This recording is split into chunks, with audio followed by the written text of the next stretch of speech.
Do you think the others are making good progress? Hope it's all going smoothly. Oh, hey look! They made it back as well! Flintz! Llama! How'd it all go? All is well, thank you. Nefer and Yehoda had to stay at the curatorium to wrap things up, so they won't be joining us for now. I ran into Miss Nefa and Miss Aino on the way back. Their work is still in progress, so I suspect they won't be back for a while either. You seem rather cheerful today, Mr. Flintz. I certainly am.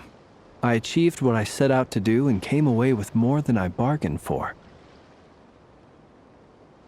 Fighting alone can get quite tedious, but I had the good fortune to run into a pair of brave young warriors. We meet again. How have you been? Albedo! What are you doing here?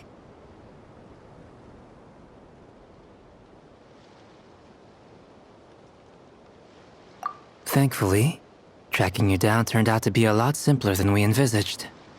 These two courageously lent me a hand while I was fighting the wild hunt. When they told me they were Servarka's colleagues, it all made sense. And given how people of outstanding talent tend to cross paths, it's no wonder you're already acquainted. So, who's your travel buddy, Albedo? Why don't you come and introduce yourself?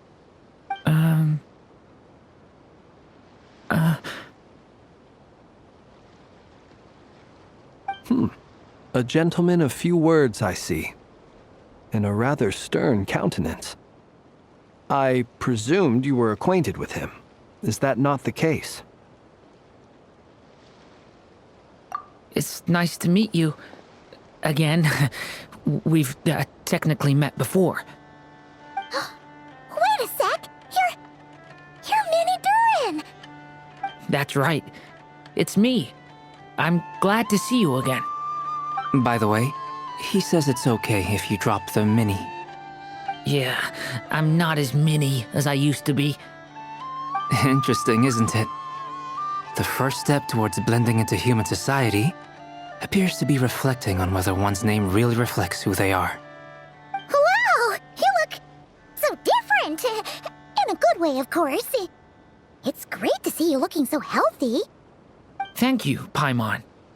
And although you're as mini as ever, I understand that diminutives don't always convey endearment. I'll be sure to simply call you Paimon as a sign of my great respect for you. Wow! You're such a smooth talker now. Paimon could get used to this. From now on, you may refer to her as your esteemed guide, Paimon. Personally, I think our little Paimon is the perfect size. When people call her Little Paimon, it's just because she's so adorable that they can't help themselves. If that's not a sign of endearment, what is? You're absolutely right, Miss Lauma. My brother still has a long road ahead of him when it comes to understanding human relationships. Anyway, speaking of long journeys, didn't Columbina leave with you? How come she isn't back yet? She's been catching up with old friends. Wouldn't be surprised if she stopped for a cup of tea or 10 on the way back. Uh-oh. People are talking about me. Hope it's nothing negative.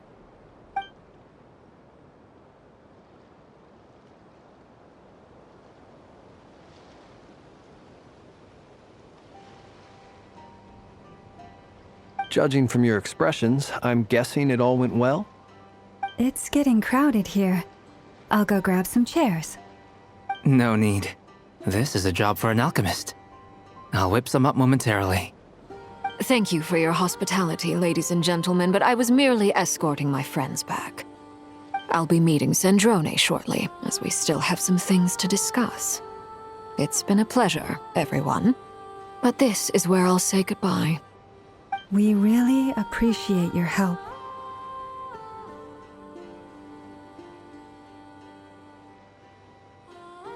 Oh, come on. Spare the formalities. I'm just glad I could help out some true friends. I understand. Well, bye for now, Harlequino.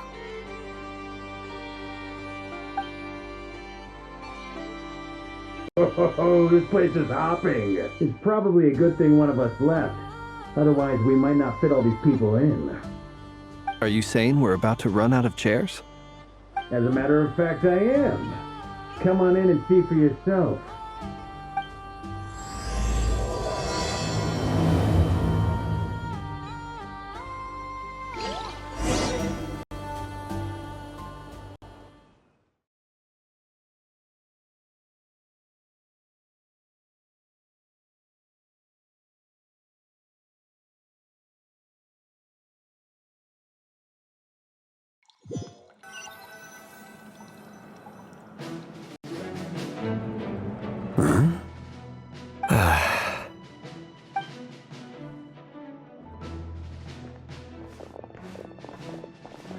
I overheard your little chit-chat outside, by the way.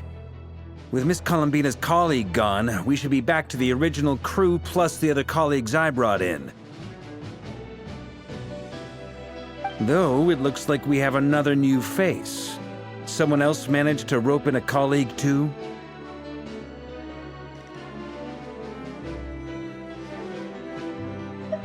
Frankly, you and Paimon are the only people I know here. This here is Deansliff, colleague of Tibet's greatest guide, Paimon, and greatest adventurer, the Traveler. Well, not exactly colleagues, more sort of friends. When someone else jumps in to do the announcing, you know you're speaking to someone important. Let's hear what he has to say. Note to self, once Paimon knows your name, the rest of the world will soon follow. When he comes looking for us, it's usually something important. Paimon's guessing you've heard about the Wild Hunt, then. From the looks of it, you're about to hold a meeting.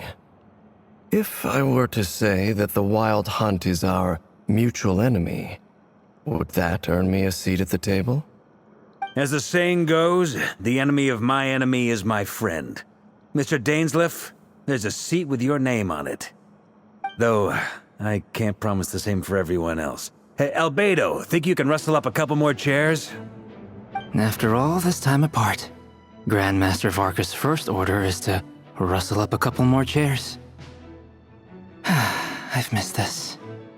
Is he being sarcastic? Hey, he's your brother. Why are you asking us? I've still got a lot to learn about the nuances of human conversation. Trying to decipher Albedo's way of speaking has been like jumping in at the deep end. Oh, good point. Paimon gets you now. Don't sweat it. There are people who go their whole lives without getting the hang of it. You're ahead of the game already.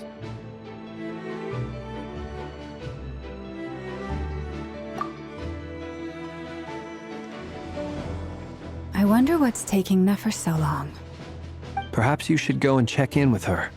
If anyone can hurry her along, it's you. I just got back from the curatorium. Besides, aren't you curious to see what's taking her so long? Miss Nefer doesn't strike me as the type to share secrets. And since gathering intel is her specialty, I'm guessing she'd prefer to keep her methods confidential. Under such circumstances, would it not be tactless for me to impose? Oh, but it's fine for me to impose. What can I say? You have an unrivaled ability to garner people's affection, Miss Moonchanter. Besides, you have far more in common with her than I do. All right then.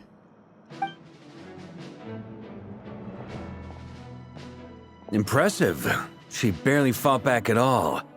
I admire your powers of persuasion, my friend. As I'm sure Miss Lauma will realize soon enough, the trick in life is to always pitch in with other people's responsibilities so that you can be selective with your own. Another trick is to simply hide in the background. Spoken like a true sage. Anyway, looks like we've got some time to kill before the meeting. Let's take a little breather, folks. And feel free to chat amongst yourselves. We'll get down to business once the other two arrive.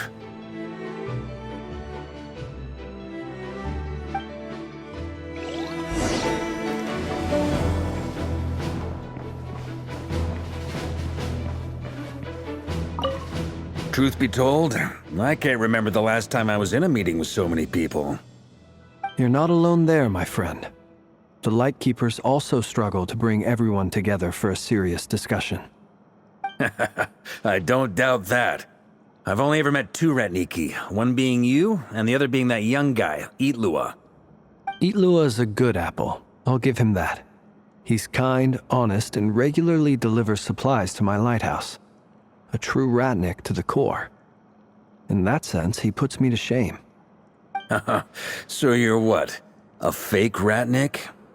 That's what it sounds like you're saying. But I get the feeling that's not quite what you meant.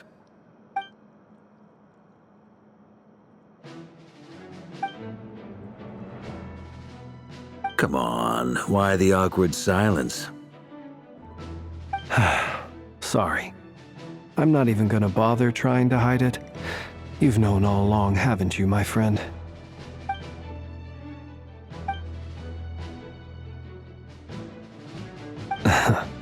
Now that was an awkward silence. Let's just keep this between ourselves. Probably best if Itlua doesn't know, huh? That goes without saying. Gotta be careful what you share with youngsters, after all. Anyone else in the know? Let me guess. The Traveler and Paimon? It's dangerous being too sharp for one's own good, you know. Then, in the name of the Animo Archon Barbados himself, I swear, your secret's safe with me. When we went for drinks, you said that you and Barbados were practically best buds. In the light of that claim, do you really expect me to take your oath seriously? Of course. Just as long as you don't go spreading around the fact that I'm close with Barbados, all right? Fair enough, then. Nothing like a bit of mutual leverage to seal the bonds of friendship.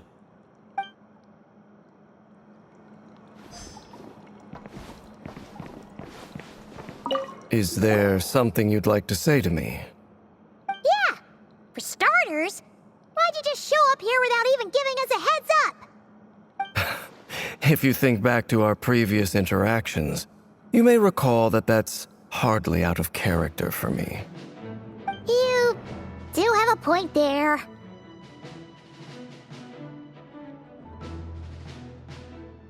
Oh yeah! You'll need to find somewhere to stay the night too, right? Want to tag along with us? You never know. We might get a group discount. Sure, let's do that. Great! Paimon will handle it! And in return, we can get Dainslift to be our very own personal bodyguard. If that's what you had in mind, you should have said so sooner. I'd be happy to help. Oh, okay then. Paimon was only kidding, but good to know. Anyway, since we're all here together, we might as well watch each other's backs. That's just what friends do, right? Indeed. Thank you.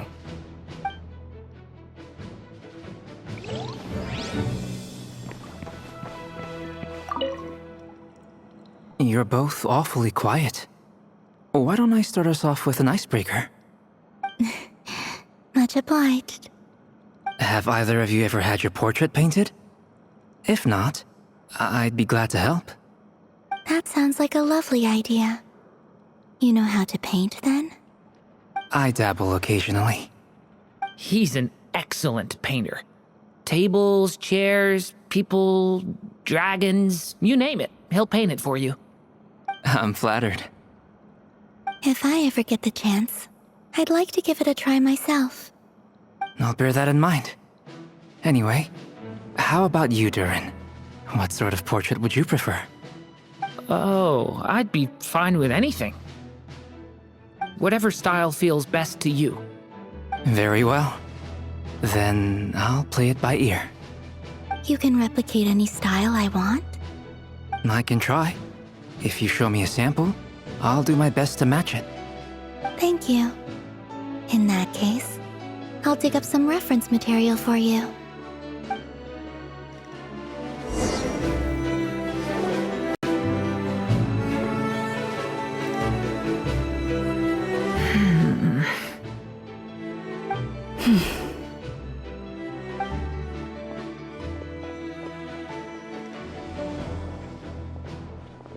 Ah, Miss Nefer. You made it after all.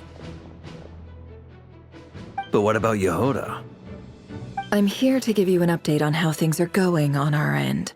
Once this is over, I'll be heading straight back to continue my work. I left Yehoda back at the curatorium to watch over things while I'm gone. Huh. So much for just this once.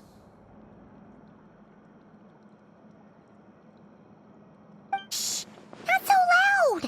We're on a roll here. What if she remembers and suddenly decides to back out?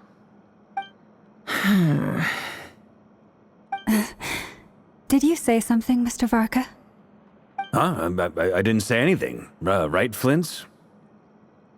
Must have been a frog. They get so noisy around here at nighttime. It's like they're putting on a concert in the background. Anyway, before we begin, there's a few introductions to make. Let me start by saying that it's an honor to be speaking before so many distinguished colleagues and collaborators. First up, we have Miss Lauma. As Moon Chanter, she's the leader of the Frost Moon Scions, a local religious community in Nodcry. Then there's Miss Nefer, boss of the Curatorium of Secrets, an intel gatherer extraordinaire. Nefer is leading the investigation into Rerer's background, assisted by Yehoda and Lauma. From the little I've heard, they're making some great progress. Over here, we have Mr. Flintz, a ratnik and guardian of the abandoned lighthouse.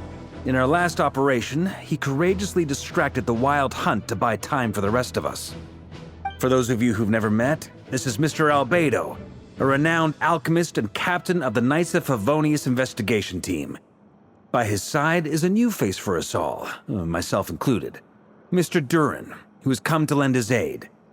Next up, we have the Moon Maiden and former Fatui Harbinger, Miss Columbina. Then we have the Traveler, who's earned more titles than I could possibly hope to list out, so I'll spare you the rundown.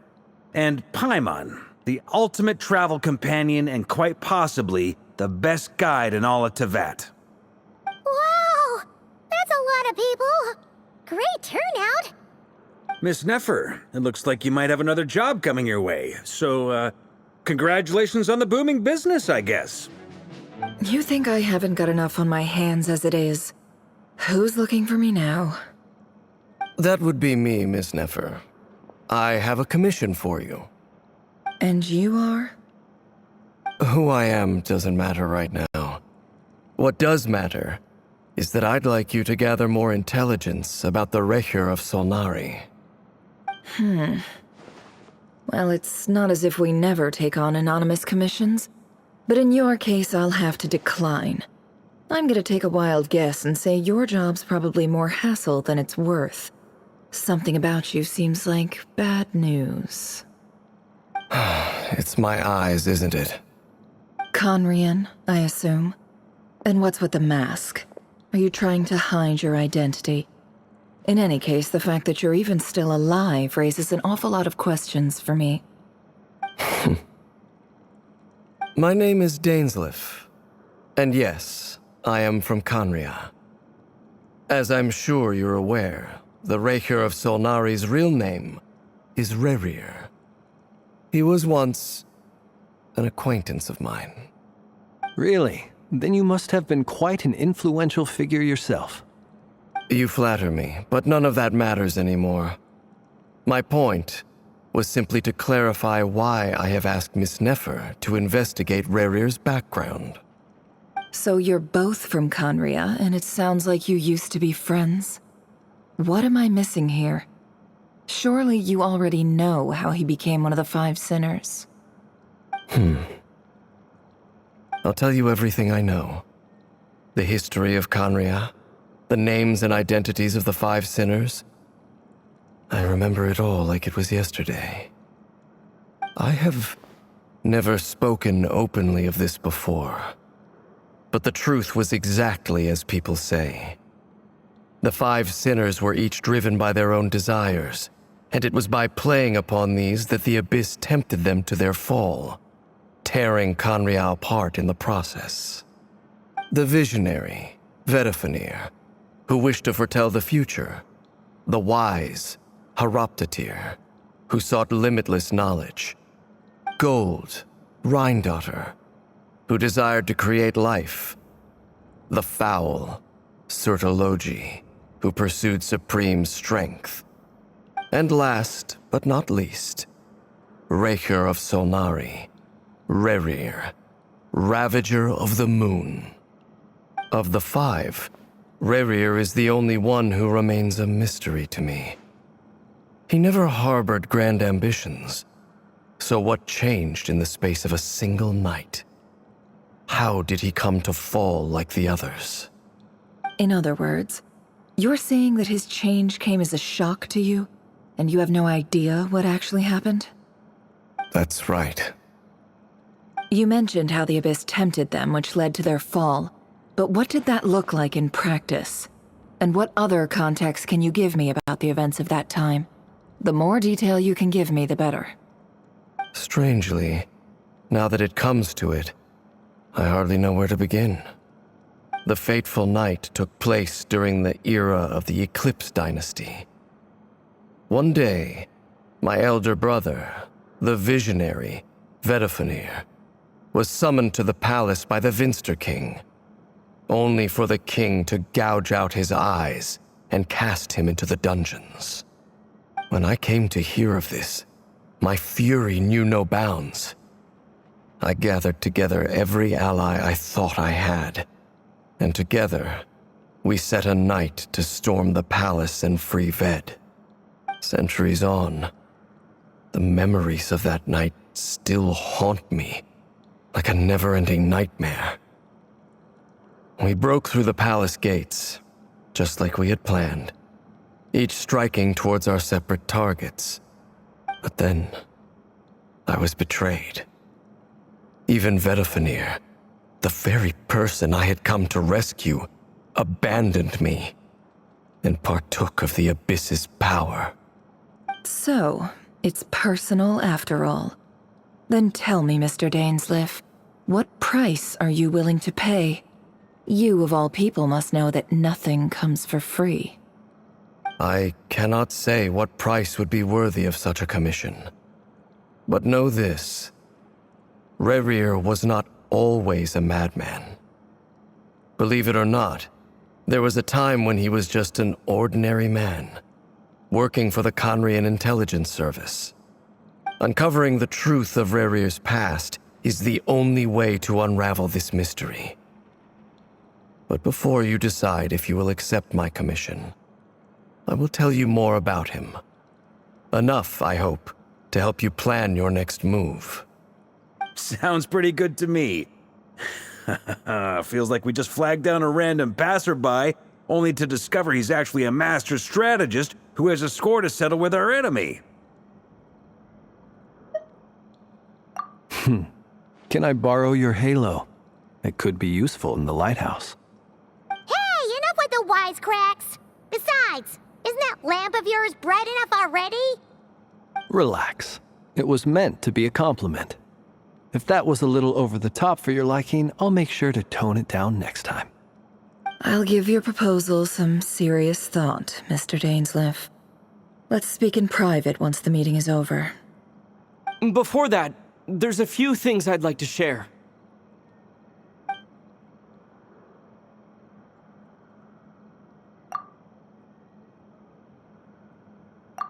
Now that we've united the hearts of the three moons, your power should be greatly enhanced.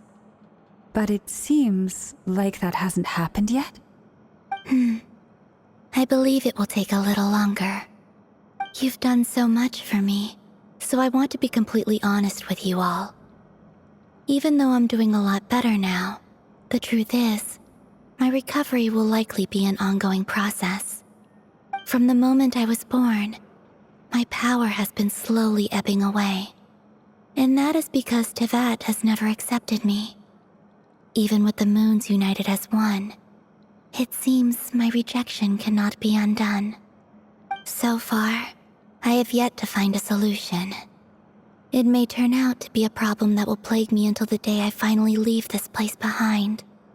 Even so, I will do everything in my power to help you drive out the Ray here of Solnari. As Arlecchino put it, this is not about chasing the spoils of victory. It's just a gesture of heartfelt gratitude. Kutar.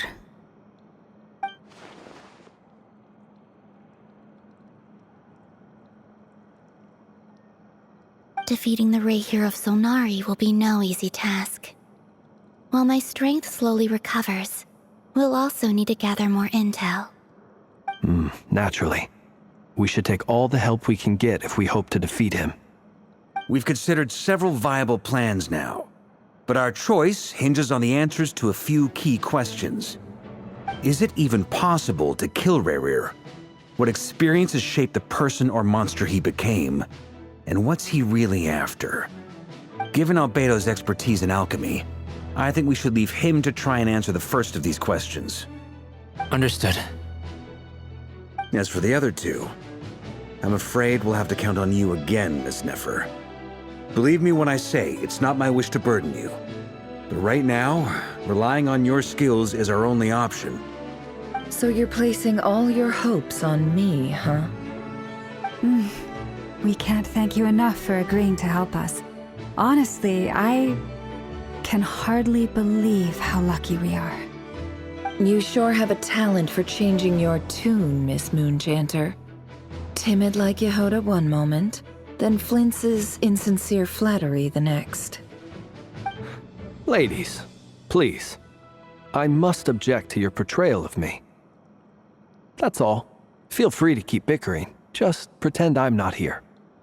I almost don't want to leave this room. I'm curious to see how this plays out. I have faith in you, Miss Nefer. Something tells me you'll stand by us until the very end. Oh? And what makes you so sure of that? What if I suddenly decide that my compensation is insufficient? This isn't about the money. I can sense that you've got a deep-seated distaste for Rerir. And knowing you, that alone is motive enough. Look at them getting along so well. Like two peas in a pod. And I'm the one they accuse of insincere flattery. There is no justice. Miss Lauma, you have to understand something. Unlike you, I don't actually enjoy having everyone's hopes on my shoulders. Is that right? Well, maybe the fact that I'm willing to put my hopes in other people says more about me than you. But the fact is, I also trust you. And that's because I know that you're someone we can count on. Anyway, we've got our plan, so let's get moving. Mr. Dainsleif, let's talk. And Traveler, once we're finished, if you've nothing else planned, I'd like you to come with me. This whole experience is teaching me a lot. For instance, I now know that when other issues come up in the future, I'll have far more luck getting Lauma to convince Miss Nefer than trying to do it myself.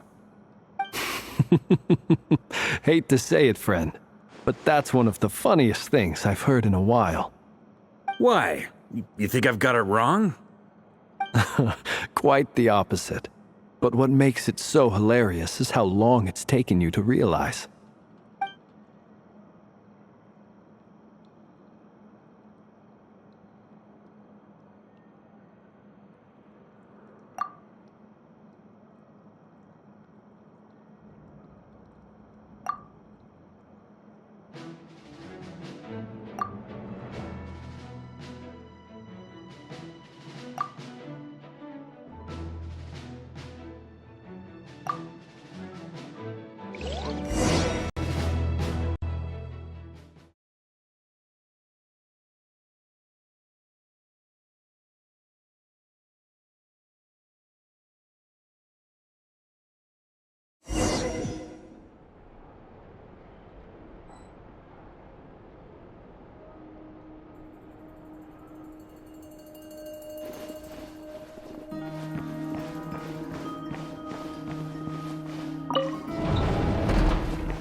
Thank you for waiting.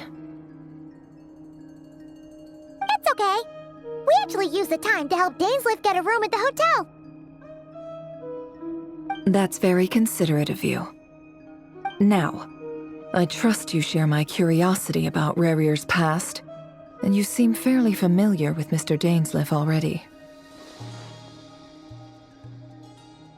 We spoke at some length after the meeting. He was the one who suggested I should invite you to join this operation.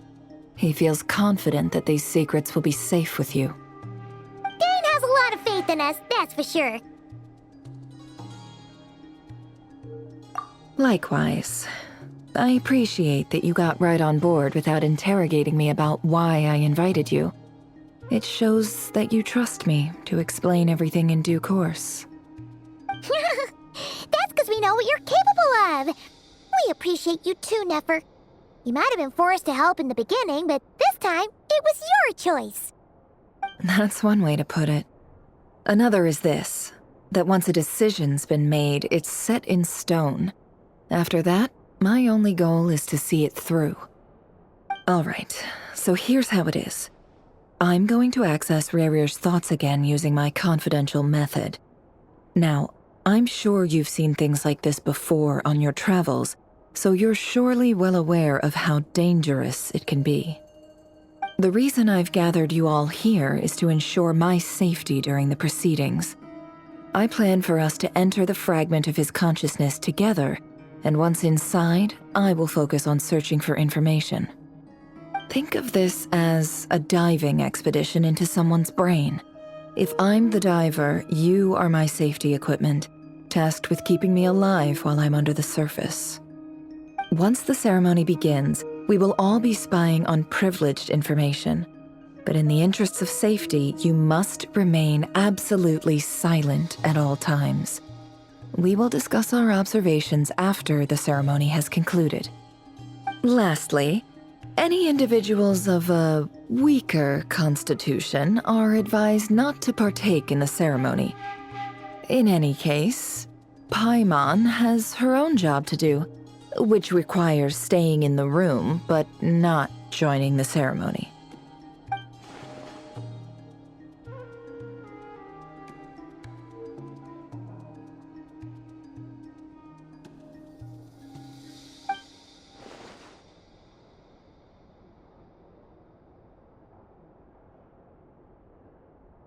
Well, good luck, everyone. Sounds like all Paimon can do is cross her fingers and root for you guys. There's a little more to it than that. I was being serious when I said you have a job to do. While the rest of us are inside Rarier's mind, it's imperative that we have a team member on the outside. In the event that something goes wrong, you will be our first responder. I don't anticipate any issues, but the extra level of safety will be greatly appreciated. I second that. This is a dangerous operation here, and you're our whole rescue team. That's pretty much the most important job in the crew. So, Paimon's like the lifeguard? Yeah, that makes sense. Alright, got it. Good. Please, take a seat. We'll get started momentarily.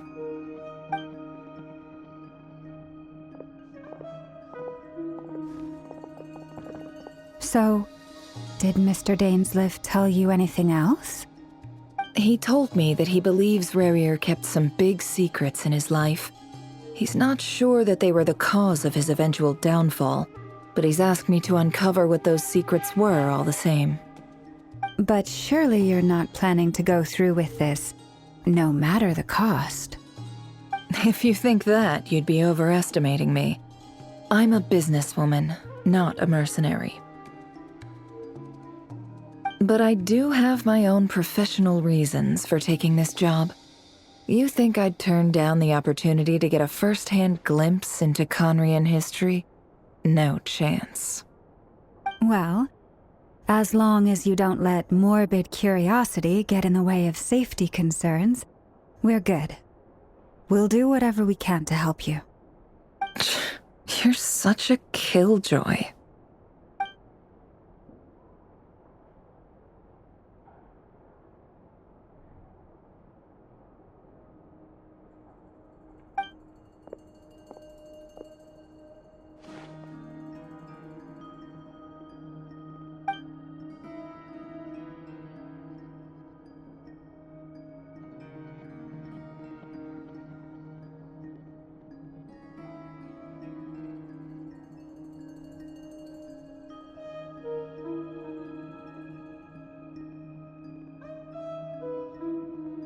All right, I'm good to go. All set over here, too.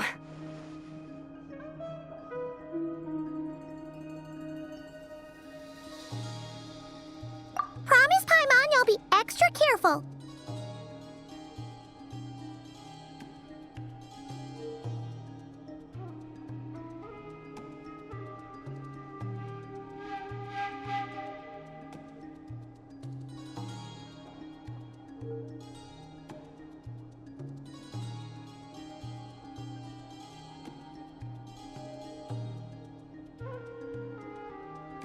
All right.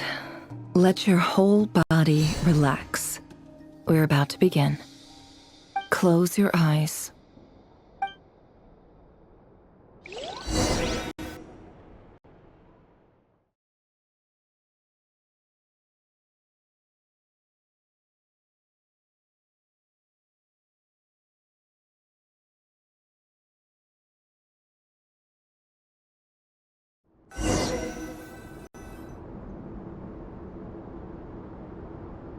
Phew. Could this be his office? Pretty standard setup. Bookshelves, paperwork, files. According to Dainsleif, Rarier used to be an intelligence operative. Chances are there's plenty of top secret intel stashed away in this room. Is this where you keep your secrets, Rarier? Can't say I'm not looking forward to this.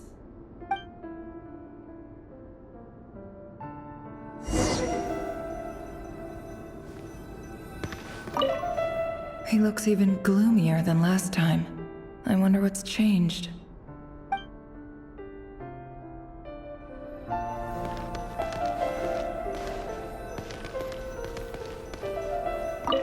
He looks even gloomier than last time. I wonder what's changed.